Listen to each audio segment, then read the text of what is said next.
Hello and welcome to the Gaggle, where we challenge and, if necessary, destroy media narratives. I'm George Szamuely. With me today, of course, is co-founder of the Gaggle, Peter Lavelle, and we are very fortunate to have as our special guest a frequent guest of the Gaggle, a good friend of the Gaggle, political analyst, blogger, and media entrepreneur, Patrick Henningsen. He's in Arizona, so welcome, Patrick. Thank you for joining us. As obviously many things to discuss, but perhaps we can just start off with the latest news event from the United States, which was the decision by the Maine Secretary of State, just one person, an unelected Democratic Party apparatchik, deciding that she was going to remove Donald Trump's name from the Republican primary. Do you have any thoughts on this extraordinary development? Yeah, just in general, a lot of people saw this coming months in advance. There was always talk, especially in the summertime, of oh, listen, it's all going to change after January. That was the sort of talk within the quote resistance movement, and that's the anti-Trump movement of Democrats and rhinos and media personalities, pundits. And so something was going to happen. You kind of, when you saw the lawfare come in the summer, you knew that it had to do something with lawfare. It's just that which bit of lawfare would it be? You had all these cases lined up, and then you had the sort of state efforts. You had the New York court, and then you had the Letitia James angle, and all of these different federal angles as well with the DOJ, Georgia. But I knew something was coming, but I didn't quite see that in the summer, that it was going to be removing him from the ballot using the sort of insurrection clause, as it were. Well, I can tell you that George and I predicted it here on the Gaggle. Yeah, because yeah. The way we looked at it is if they could do it, they will do it. Exactly. Okay. Yeah. What shocked me is that there's multiple states doing it so clearly. It's a program. So I think there's at least 3 that we know of at the moment. And there's probably going to be more as well. And they're playing a little bit of a dirty game here because just from the bureaucratic timelines of when you need to have these things put to rest by like January 5th, the first week of January, to get the ballots printed and so forth. So they're just throwing these bogeys in at the last minute before Christmas. I mean, it's just as dirty as you can imagine. So it's like, where are we right here? I mean, it's like, is it the United States of Pakistan? I mean, this is the level that America is at right now in terms of lawfare. So I'm happy, though, because the Michigan State Supreme Court knocked back one of these election interference attempts this past week, but you got a bunch of other states. Yes. It's I think, I hope there's some oral arguments or something is done quickly at the federal Supreme Court level just to knock this on the head, to push back any of these, because there's others. There's going to be a few others. So I really hope you think the U.S. Supreme Court will take it and will rule against using this 14th Amendment? I would like to think so, but then again, this is high stakes game. So, you're talking about if Trump is allowed into the primaries and the general, then after that, there are forces that are, the forces of nature are at play in American power politics, and they've proven already they will do anything to keep him out of the White House, period. And when we say anything, we mean anything at that point. So this is just a preliminary obstacle. There are other bigger plays that can be made as well. One hopes that those plays are not made, of course, in civilized. Well, I want to touch on that, but going back to the Maine decision, I would like to think, I think we all 3 would like to think that the Supreme Court will address it, but then again, they would not address any electoral fraud accusations. What George and we've talked about this so many times, but our position is this, and it's, George, maybe we have to rename the Gaggle, what's the harm? Because that's what we always talk about. What is the harm? What would have been the harm? They say, okay, they're all frivolous, but it's dividing the country. So let's, step up and just say, let's take a look at it, okay? And okay, yeah, you're right. They were all frivolous. That would have changed the temperature, okay? But they wouldn't do it, okay? Yes. So given the precedent, I would like to see them do it. I think they should do it. Obviously, they should do it. I mean, the country's at stake right now. But will they? I don't know. I'd like to segue, kind of pick up where Patrick left off. They'll do anything. And it's something uncomfortable to talk about, but the ultimate way of getting rid of Trump, and we all know about it. And if you, given the facts, I guess now, George, it's like 2 weeks now, that whole flurry of, all synchronized, Trump is a threat to democracy, and his authoritarianism, the new Mussolini, the Hitler, the whole ball. Media campaign, yeah. When you Right. New York Times, Washington Post, The Atlantic, yeah, they all boom, they all came out with the same stories, yeah. But you have to think about the vicious logic of what they're messaging to the public. Well, if Trump is the next Hitler, you have to annihilate Hitler. I mean, that's the logic of their discourse. And so basically, they're tempting, and they're actually preparing the public. Well, he was another Hitler. Yeah, I think that groundwork has already been laid, Peter, a long time ago. Like, if you look at past assassinations, okay, look, let's be clear. If you subscribe to alternative theories of history, like who really killed John Fitzgerald Kennedy, let's just say, for argument's sake, it's the deep state, it's the establishment, it's the permanent state, it's the mafia and the deep state. Let's just say, for argument's sake, that that's the case. Well, they're not going to make that calculation unless they can gauge what the public reaction might be in favor or not. And there's a lot of demonization of Kennedy as a Catholic president. Certain quarters of the establishment, certainly at that high level, were anti-Kennedy because of moves he made against the Dulleses and other sort of institutions and things like this, and interests. So, but he had a lot of the people with him. So this became a very divisive event, but still it was a stalemate in terms of the public pushback. Donald Trump, there would be celebrations in the street, obviously. They would be cheering, there would be, piñatas hoisted and all sorts of things. So with Reagan, mixed, not clear cut, because Reagan was very popular with working class Democrats as well.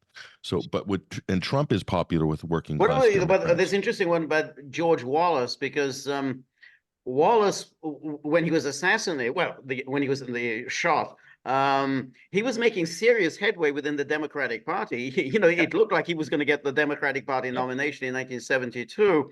So getting him out of the way was actually.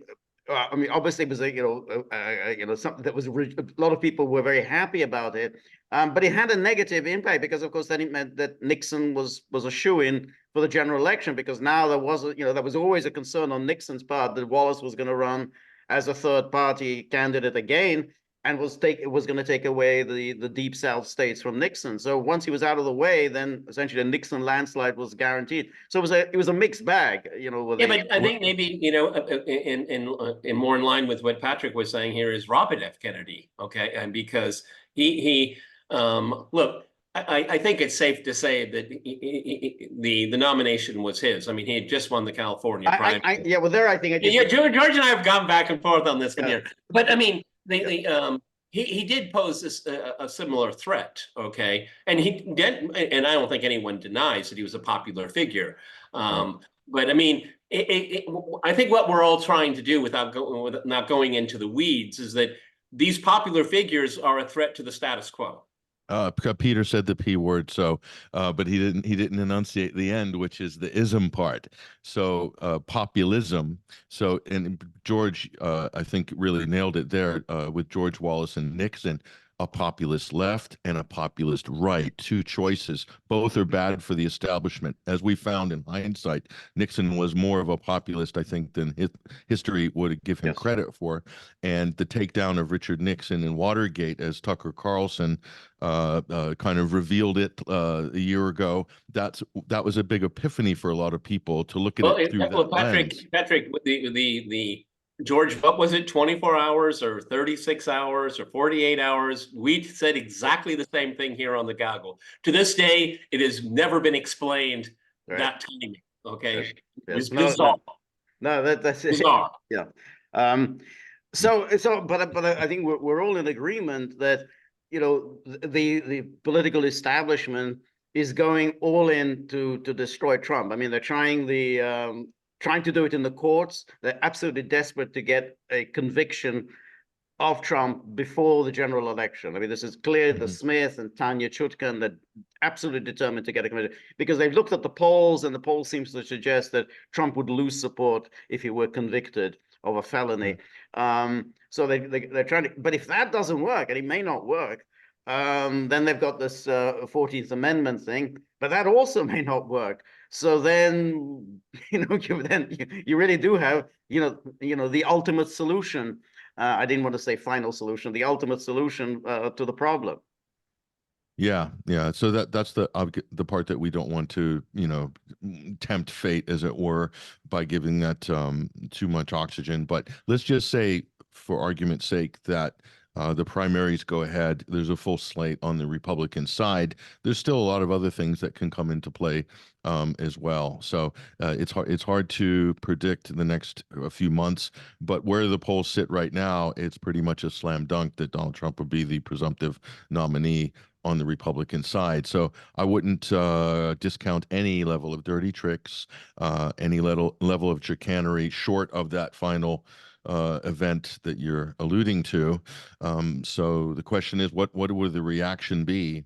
What would the reaction be if, let's say, Super Tuesday comes and boom, you've got another huge bounce from Trump, and then it looks like it's escape velocity at that point? How is the media going to react? How is the Democrat resistance going to react? Are we going to see a worse repeat of everything in the years previously? Are we going to see more lawfare? Is there going to be bent judges making dirty rulings to literally physically impede somehow the president from actually running and doing campaigning? I mean, what's going to happen? So this is it, and what sort of divisive civil unrest type situation is being tempted there? Because that's another part of it. If there's civil unrest and Trump gets blamed for it, then the American national conversation is, and Americans love having this national conversation, which is we need to calm down, and the source of the problem needs to step back for the good of the country. And Nikki Haley is that calming effect. Right. She's Yeah, that right. calming effect. Okay. Sure. No, Sure, no. I believe this is with a nuclear part missile of in her purse, in her handbag. She's got a nuclear missile. Yeah, she's so calming, Peter. I mean, I know what you're saying, though. She will play that role, by the way, Peter. Oh yeah. Yeah, Yeah, but I think that's you're right, because if you look back on 2020, this was the riots, the George Floyd and then the Black Lives Matter riots were clearly encouraged by Democrat city and state officials, and they wanted to create, hey, law and order is completely out of hand. The country is burning, and who's to blame? Trump. It's all because of Trump that there's this rioting and destruction going on. So I think that you're absolutely right. I think if Trump really nails it after Super Tuesday, and then essentially he's got the nomination, there will be riots in the streets, and then and then encouraged by the Democrat city and state officials. Well, I mean, continuing the train of thought here is that let's assume, and I think it's a fair assumption, that Trump is just going to stomp it on Super Tuesday. I mean, it's what was the term you used? I liked it. I'm going to escape velocity. Is that what you used? Escape velocity. Okay, yes. Okay. I'm going to write that down and steal it from you. I like Okay. that a lot. Go for it. But what is the timing for states to print the federal ballot? I mean, there's your window right there, because they don't want to they don't want Trump's name on there if he's not going to be around. Okay. And that will even be more chaotic. Okay. So, I mean, we're looking at a real sharp window here closing. Well, they're not going to do that until after the convention, after the Convention. formal declaration of the party that this is our nominee. So that wouldn't be till July. So but that's July. Again, it's a very short amount of time here to get all of these things done. What will it take? Patrick, you said there were polls that if there was one conviction, it would change sentiment. Okay, can you elaborate on that? I'd not. I think George might. I said that. You said that. I'm sorry. No, that's right. The polls. The opinion polls suggest that if they ask the question, if Trump were convicted, would you support him? And then Trump's support does go down, and that was the thing that has been pointed out by the New York Times and others. Well, hey, that's a real problem for him. They say, yeah, he's doing well in the polls against Biden.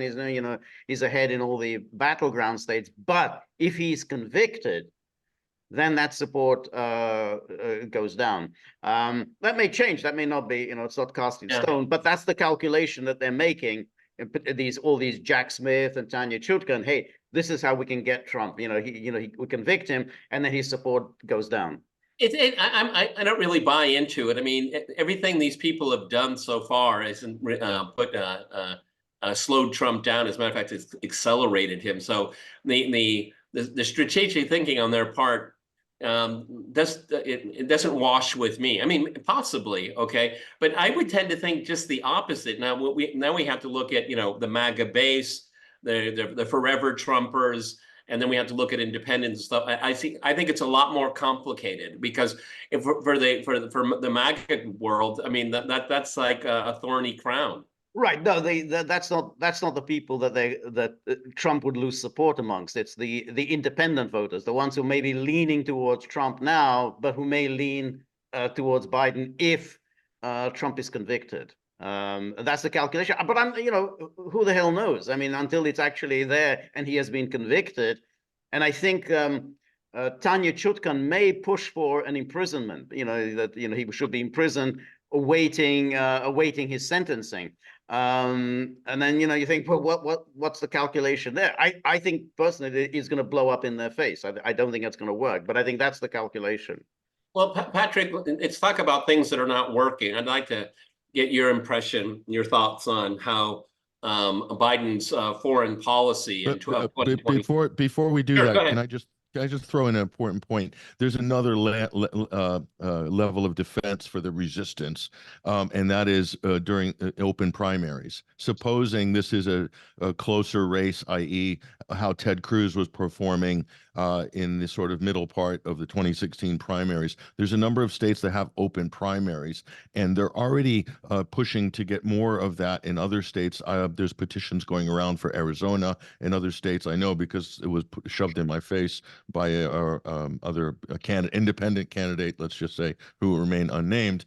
But those include Texas and some other swing states, Michigan, Wisconsin, Georgia. These are all key swing states.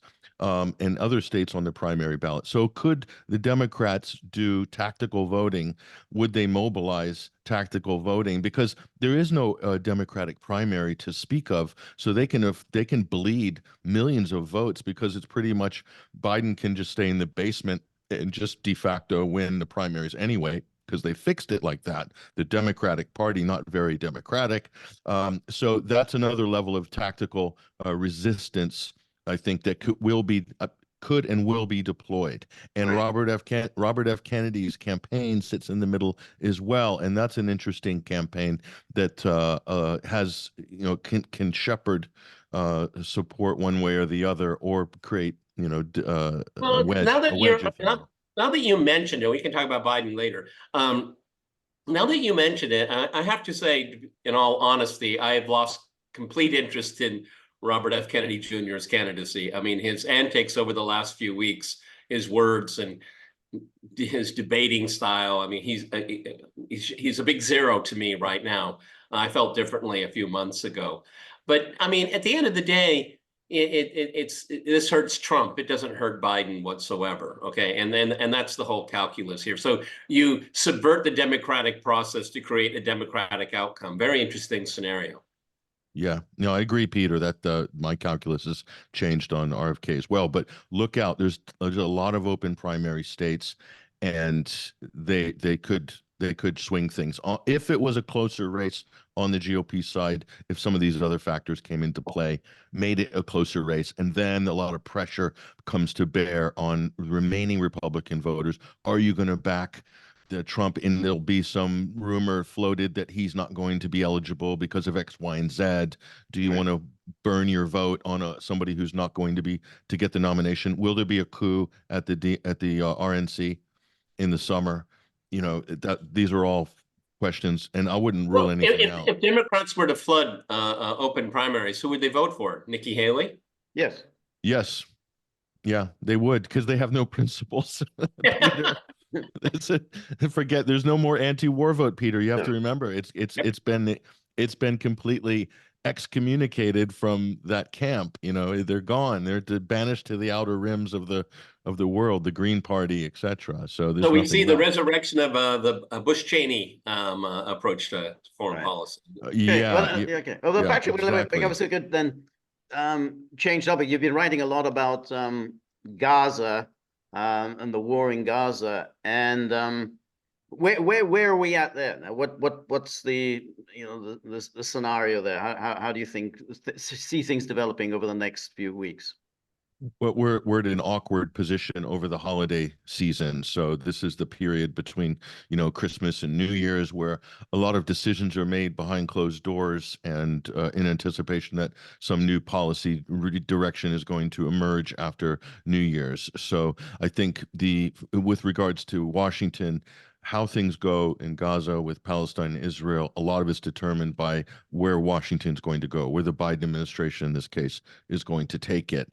And the problem is the Biden administration is massively hamstrung with a disastrous proxy war against Russia in Ukraine. That's number one. Then you have the hawks on both sides of the party, especially on the Republican side, clamoring for maybe some kind of an altercation with China over Taiwan. That would be the ultimate most desirable outcome for everybody in Washington because it would shift world focus away from the Middle East. Okay, because I don't think they're going to be able to squeeze any more mileage out of Ukraine, because it's almost now a fait accompli that this is a misadventure of galactic proportions, and there must be a way to save face out of this. And let's just drag it on quietly for 10 or 12 months until we get through the election cycle, but not admit that we completely ballsed it up.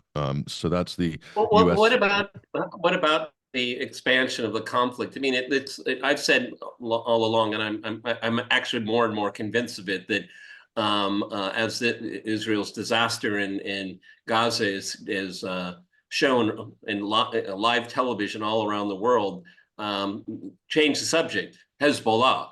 Okay, and the Americans can't say no. They're going to have to get involved in it too because it's existential. Okay, and I've said all along, making a play for the West Bank. I mean, this is what they've wanted to do for 75 years. Okay, and this is an opportunity, quote unquote, air quotes, to finish it off once and for all, and have the Americans at your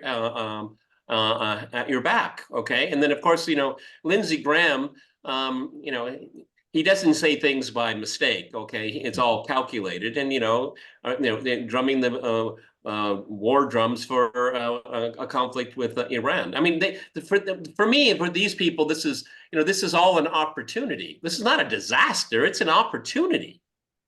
Yeah, well, so let's bring it back to the Gaza, to Israel and Palestine. Yeah, Peter, that would have, and George, that would be another option, is to expand the conflict and make it all about Iran. Actually, they're already making it all about Iran from October 7th. It just didn't get the traction, and this could backfire badly as well on the Biden administration, on Democrats, which is why Republicans are pushing it so hard and putting such pressure on it. They're calculating that it might really just destroy the Democratic base, the progressive base, eviscerate that solidarity that the Democrats have always had. They've always been beat the Republicans year in, year out because of their ability to have total solidarity no matter what. They move in lockstep, where the Republicans are constantly sniping at each other, forming like factions within the party and Tea Parties and freedom caucuses and all sorts of things, deal breakers. And the Ron Paul movement as well also exposed a lot of the inadequacies of rhino republicanism years ago. All of these things are things that Republicans are always grappling with. Now the Democrats have the same problem. And what caused this fissure was this total support for the Netanyahus. Let's just call it genocide, because really, by all international definitions, that's what we're looking at, done openly. So where do you go from there as progressives and Democrats? You can't really walk this one back. You can't. There's no way to paper over this. So this is a big problem, and I think I think more and more it looks like the escape route for the US might be to basically throw all of it on Benjamin Netanyahu's brand, and then somehow that brand disappears or is pushed out of power, and everybody can say, ah, look, yes, it was bad, and we've got rid of the extremist hardliner there. Netanyahu's out finally, so there'll be peace in the region, and then we'll go back to status quo, which is a protracted. But at what point does Netanyahu end this? I mean, in other words, I mean, he's continuing saying, well, we got to crush Hamas, we got to crush Hamas, but I mean, it's clear that they haven't done it, and they're not going to be able to crush Hamas. So at what point does he bring this to an end? Well, Peter kind of alluded to it, which is that final solution. You ready? The hard I mean, line... we talk about this with Peter, and I don't buy into it. But George, I mean, at least it's the pieces are falling into place for it. We have almost the entire population now very, very near Rafah. I mean, you push them all the way down there.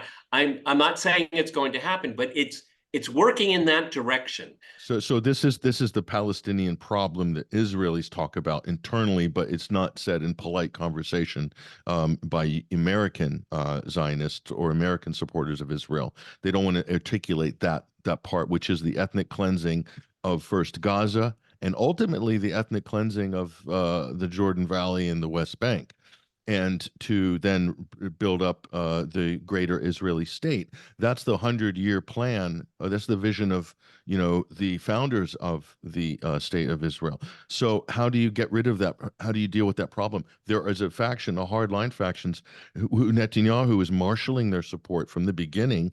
They think this is their window of opportunity. This is history right now, and they're very close to achieving that goal, closer than ever before. So at that point, they have two choices. Do we pull back and risk that the resistance is going to double up and get stronger as they have over the years so far, or do we push harder now and just be done with this? We've bought and paid for the United States Congress and Senate. We don't have to worry about any serious pushback from America. They've let us go this far. 25,000 civilians, but Patrick, 15,000 children. I mean, they're not going to stop us now. There's a faction that believes that, Peter, within the Israelis. I think one of the interesting things, we're approaching 90 days now, and what I think, George, it was a few weeks ago we were talking, and Al-Shifa Hospital was destroyed. The world was horrified, but when the next hospital was destroyed, well, that's terrible. And then when the third one was destroyed. My point is that they're kind of normalizing. It's like an anesthetic. You see these things happening in Gaza, which are utterly horrific. It's hard to believe it's even true. But it's kind of numbing people. Oh, well, that's what happens in Gaza. Oh, that's what happens in the West Bank. And I really am very worried about that, because this is this kind of this escalation of this numbing effect that they're creating. But so far, there's been no cooperation on the part of Egypt or Jordan to go along with this plan, because they see it. Yeah, of course, this is Israel's plan, but they have to go along with it. They have to coordinate with Israel in some way, and they're not going to do it. I've seen no indications that Egypt was going to change its policy and allow Israel just to drive out 2 million people. Unless the situation is forced and Egypt has to deal with a catastrophe on its hands, or somehow the border strikes on the border at Rafah increase to the point where Egypt has to remove some of its military assets from the crossing, or risk casualties on their side, which could be politically problematic as well. So then Israel can force a situation.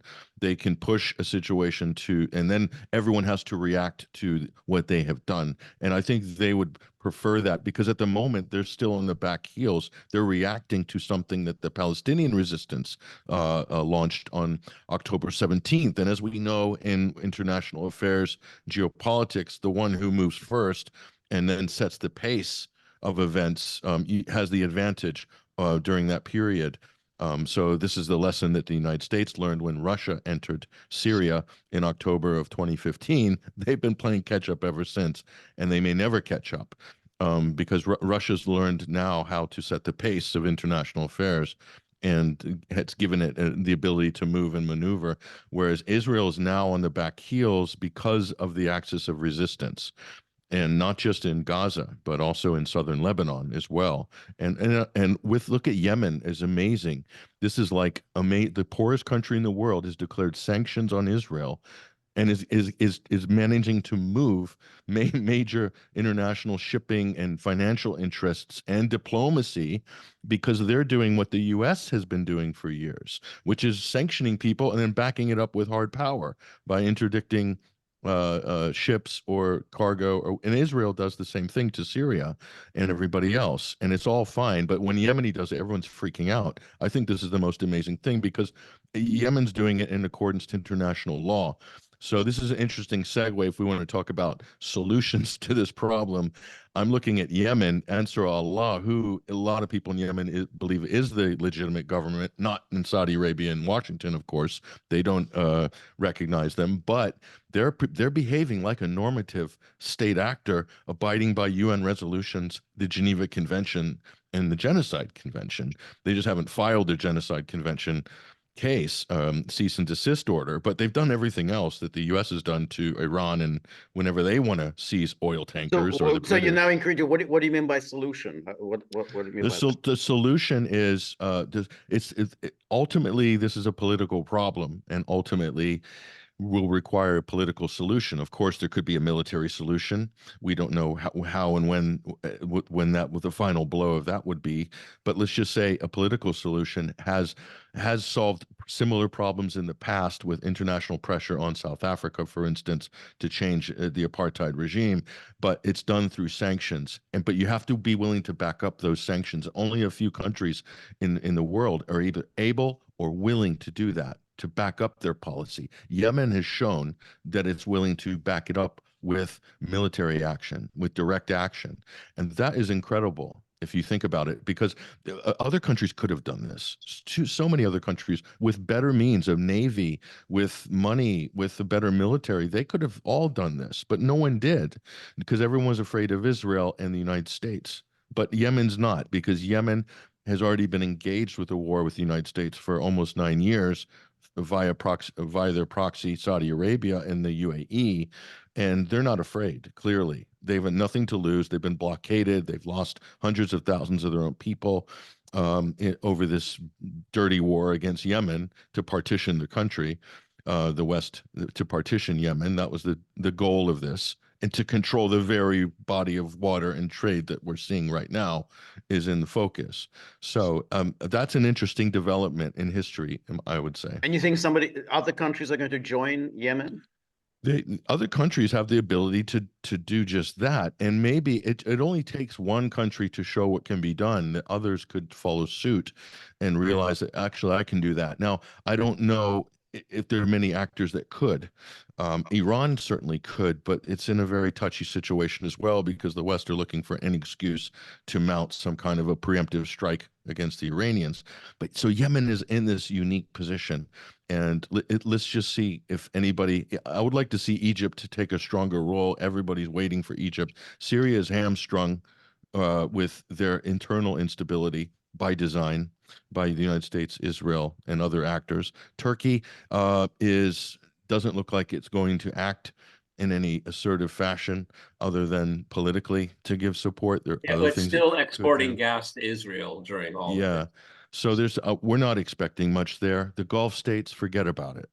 Nothing's going to happen. So then you're left with other actors within the BRICS countries and the non-aligned movement. But it might only take a few direct actions to really turn the tide on this. And then you have countries like Belgium or Spain that maybe are slightly more independent in their foreign policy. They could apply sanctions. Other countries, corporations, then all of a sudden it becomes a political problem. It's really important that Seychelles stepped up.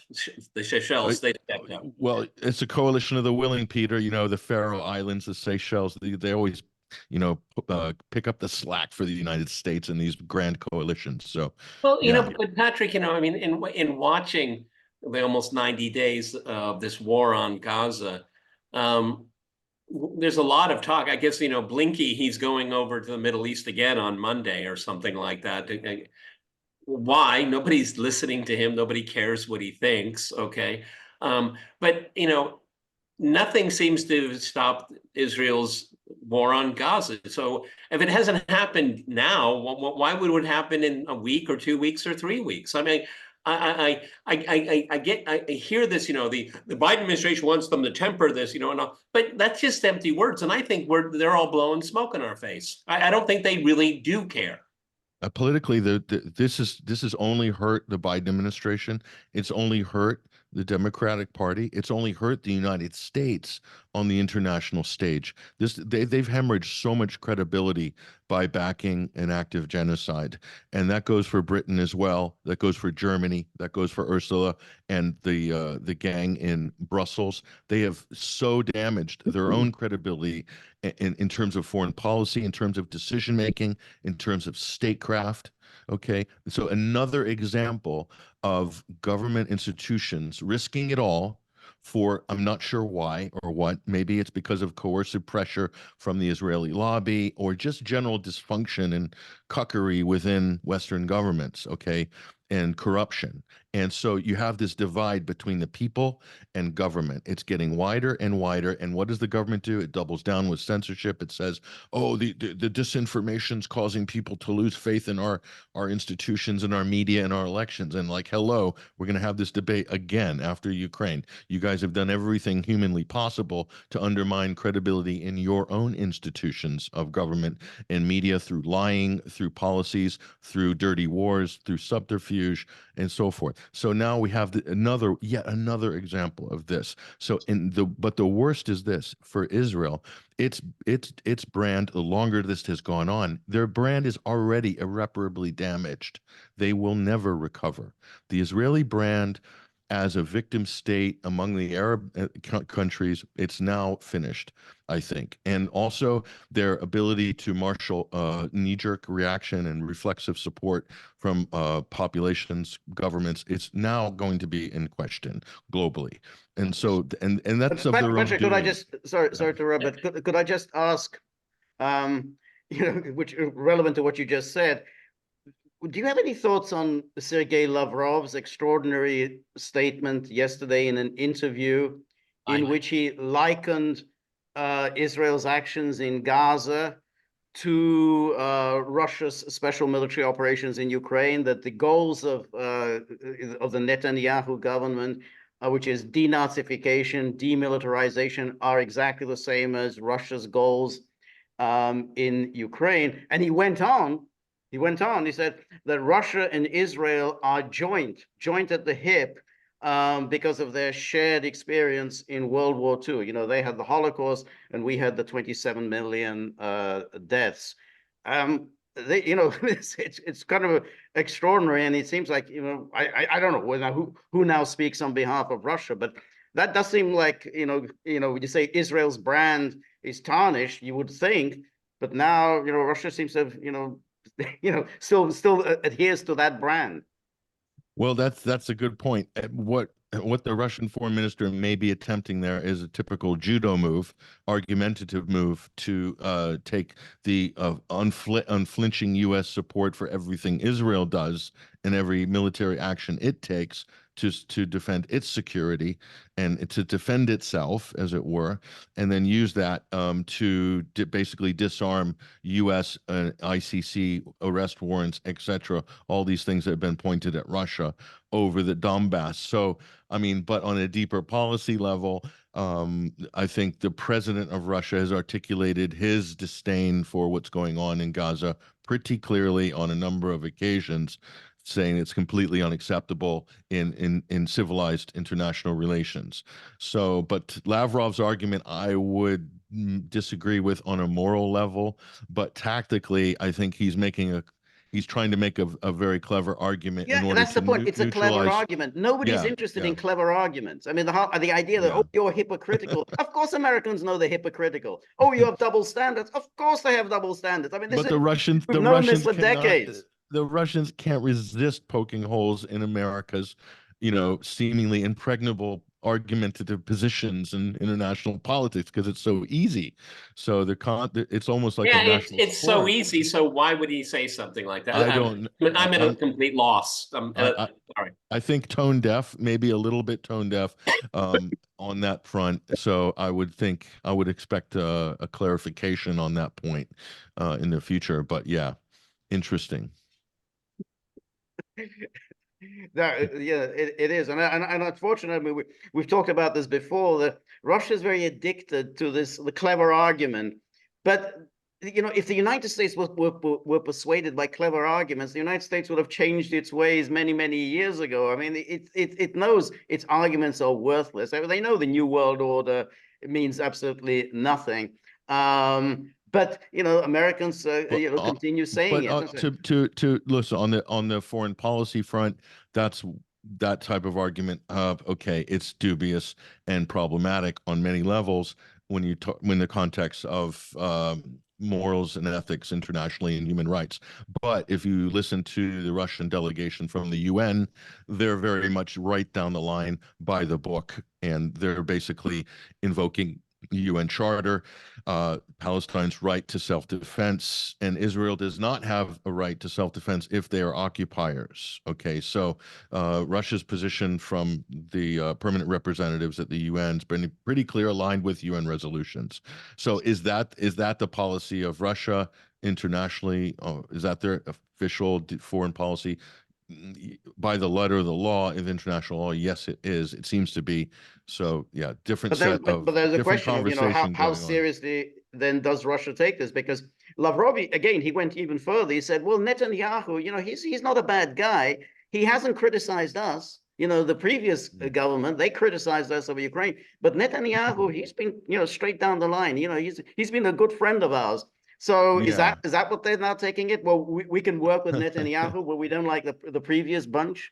I personally would I don't know, I'd be focusing more on the United States' illegal occupation of northeastern Syria if I was on this front. But listen, it's a precarious Well, position in the Middle East. one explanation, and it could be just lame, but is this diplomatic code saying our door is open if you want to talk? I mean, that's how that's the only thing I can salvage from this. Yeah. Well, listen. Yeah, Russia's door is open for Israel and they have to manage their joint. Both of those two superpowers, two nuclear powers, are joint managing the situation in the Middle East, along with the United States as well. So you got three nuclear powers in the Middle East and playing pivotal roles in different parts of the Middle East. So, yeah, this is a tricky area. It's a very tricky, and I think it goes to Russia's odd situation because Russia does have a special bond with Israel, given the extensive Jewish population of Russia that had made its way to Israel.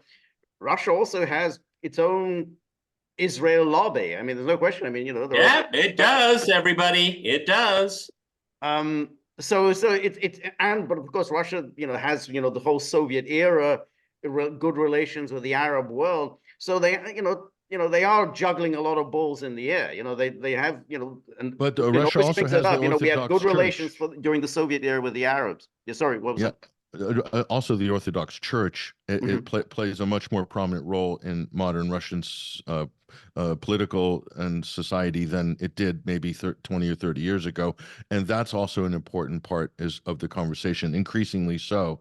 So there's a lobby within Russia, Christian Orthodox interests in the Middle East as well, and Israel has attacked historic Orthodox churches, has targeted and destroyed them, major historical landmarks. So that's in Gaza. In Gaza, yeah, and also just the mistreatment of other Christian West Bank. in the West Bank as well. So this is also a touchy issue. I think that's going to become more and more important as time goes by. But George, you were saying. No, I think that's right, because Putin repeatedly brings up the Soviet era and that how we developed this very good relations with the Arab world in the Soviet era, and we want to maintain that. And that and which is obviously contrary to we've got this also going back to the Soviet era, this very heavy kind of Russian Jewish population in Israel, and we have a special bond. So Israel, Russia does juggle a lot of balls in the air. It's a much more complicated situation than it is for other countries. And so, I mean, therefore, you can have some sympathy for Lavrov there, but he kind of went a little bit beyond that. And I mean, the things he said in that interview, this is a very experienced diplomat. Yeah. George and I watch Lavrov very, very closely and appreciate his good, hard work, as in juxtaposition to Borrell, which is an interesting a tale of two diplomats. But George, remember the Adolf Hitler's Jewish ancestry? That was a strange, again, very strange. But that's why I'm bringing it up, because it's when the foreign ministry and Lavrov talk about Nazi Germany and Hitler and all that, it seems like they step in it, like this is and I've been watching Lavrov for 20 years, and this is the second time. And so in golf, Peter, we call it a mulligan. So you're going to you can throw him a couple of mulligans. They got a couple of balls in the rough, okay, but you're only allowed a couple per 18 holes. But yeah. No, but I appreciate what you said, Patrick, because if you look at Russian statecraft officially, particularly if you look at the permanent representative at the United Nations, that's clear as a belt. I mean, I think it's extremely, really good statecraft. Yeah, no, Nebenzia and Polyansky have done a pretty incredible job, considering they've had to pivot, from the Ukrainian situation and from the Syria, the Duma fake, phony chemical weapons attack story as well, which they did an amazing job platforming to get the truth out for that. And now this big challenge has come, and I've always said, Russia has always they play it very well down the line on international law. They always have. And I think that's what the world needs to expect from normative powers, is that there are normative powers that will play it down the line on international law, because the United States doesn't. And this is a big source of instability, of problems, of confusion and divisiveness in the international system. And so they're providing that counterbalance. So maybe the question is more counterbalance needed from other normative powers, like China, for instance? But that really brings up could Russia and China have done more? Could they have, for instance, sponsored some international conference, invited, the Arab League, Organization of Islamic Countries, invite them here. Here's an international conference. And then, I mean, this is what the United States has been doing on Ukraine. They organize these international conferences. Yeah, but George, don't you think the reason why they didn't do it because they didn't think it would succeed? I absolutely wouldn't succeed. But on the other hand, it would make a statement. I mean, that's a fair point. It would be an important situation. Yeah, George, that's a fair point, George. And I think Russia's actually in a much better position to do that today than they were 5 or 10 years ago, because of they've been through the rough and tumble with Turkey, and Turkey's going to be also really important as a sort of Islamic custodial power, and potential. Who's going to be the custodial power to guarantee the safety of Al-Aqsa Mosque going forward in the Islamic world? So the Ummah, the international the Muslim Ummah, want guarantees and security going forward on these important issues, just as if Mecca and Medina were under threat. Which they're not. But if they were, then these are big issues for the Islamic world. So that's a good point, George. Actually, Russia's in a better position to do that now. And they actually may do it, okay, as things go on. The unfortunate thing in looking at the situation in Palestine is that nobody has a clue about timelines, okay? I mean, if we could segue, because we're almost talking an hour here. Patrick, what are your thoughts about Ukraine going into the new year? Yeah, so I think it's clear that the clock is ticking now. The Zelensky experiment, the role, the series of Servant of the People, the latest installment of Servant of the People is coming to an end. The season finale is coming, Peter, and everybody is waiting in anticipation if it's going to end with a bang or a whimper. Yeah, The because whim- ratings have been going down, you know. yeah, ratings have tanked. It's going to get optioned by Netflix pretty soon. So where's this going to go? I think the clash with the 2024 U.S. election cycle is going to mean that the United States is going to have to slow walk any solution to this, any resolution to this into 2025. That's what it appears, unless there's some grand dramatic move by Biden, which also could work in the Democrats' favor, even if it's not substantial, but the theater of it, maybe, if you guys can entertain that scenario. But in terms of on the ground, all of this kerfuffling is not changing Russia's objectives and their decision making. For them, it's a long-term issue. It's a long-term existential security issue. It's a territorial, it's a cultural, it's a historical issue for Russia. So they don't have a time limit on it like the United States has, like NATO has, and like Zelensky has. So these are two different calculuses and two timelines. So Russia will react, I think, to any military provocations and will probably increase their foothold. There are regions in Ukraine, let's be frank, that are part of the Russian world. What is going to happen to those regions going forward?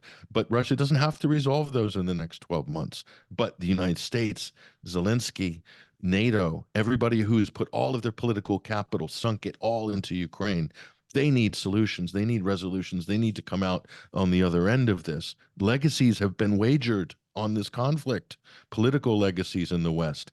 So what's going to happen to that? They don't have the time.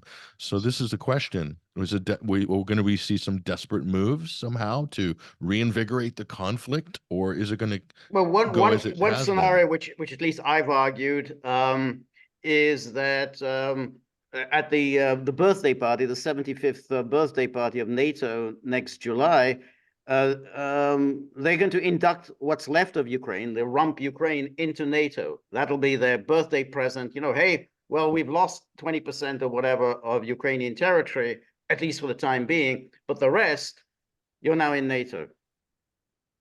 I know you mean Yeah. you don't know, but that's the way NATO thinks, or at least that's the way Well, the Biden I mean, thinks. then that is an open declaration of war, NATO on Russia, and so I don't think the Russians will give a hoot what part of Ukraine is in NATO. We don't recognize it, and we're not going to change our aims. And make my day.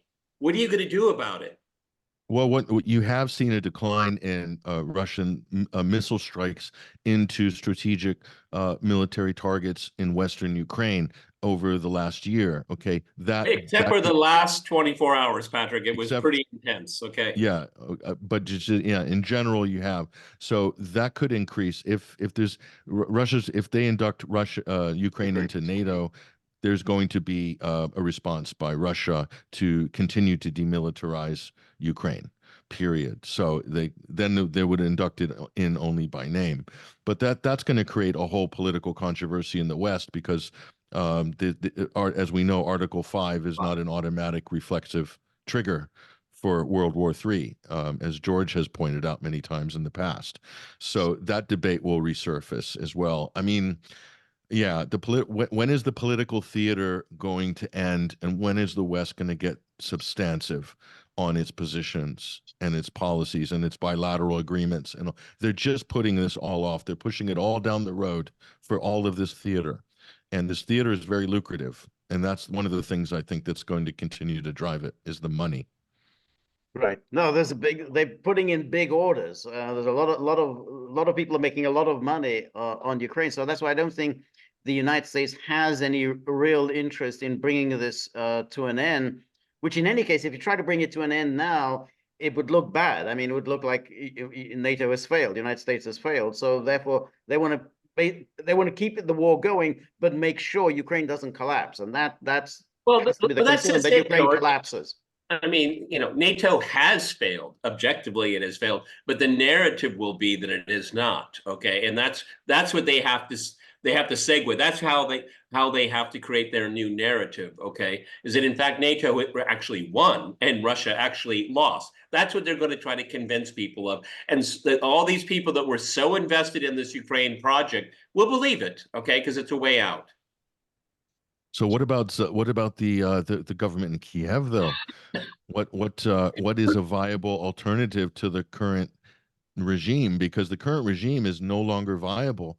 They cannot mobilize any more soldiers. The popularity is an all-time low. The polls are completely inaccurate because everyone's afraid to say what they really believe in Ukraine. Right, but that's right it. now. We haven't seen an alternative regime. I don't know who that is. I mean, people just throw these names around, but there's no evidence that they're in any sense a viable alternative to Zelensky. I mean, they talk about Zaluzhny, but I haven't seen any evidence Zaluzhny is in any way a viable alternative. So I don't know. I mean, is there anyone, Arestovich? But he seems a lightweight. So I don't know if there's any alternative in Kiev.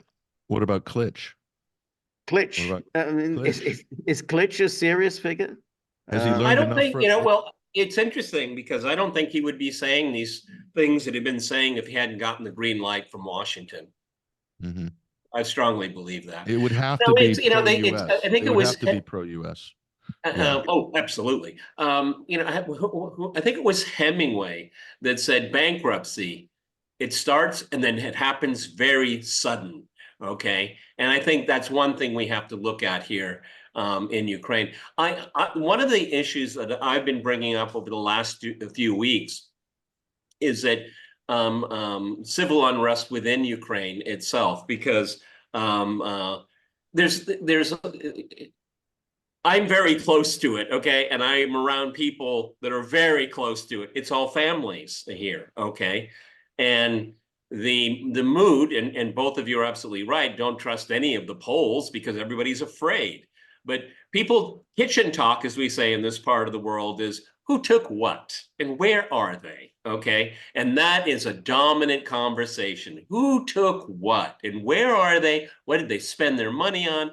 And if you go to these Instagram channels and Telegram, I mean, you can see what a lot of that money is done. Pretty nice life if you can get it. Okay. Oh, by the way, it's in Florida. It's in Panama. It's in it's in the Maldives. Okay, that's what a lot of people are talking about right now. And another issue that they talk about it in like the New York Times and the Washington Post, but they don't give you the visuals of how the ragooning young men off of the street. I mean, I've seen hundreds of those videos. I mean, I don't even look at them anymore. They're so ubiquitous, okay?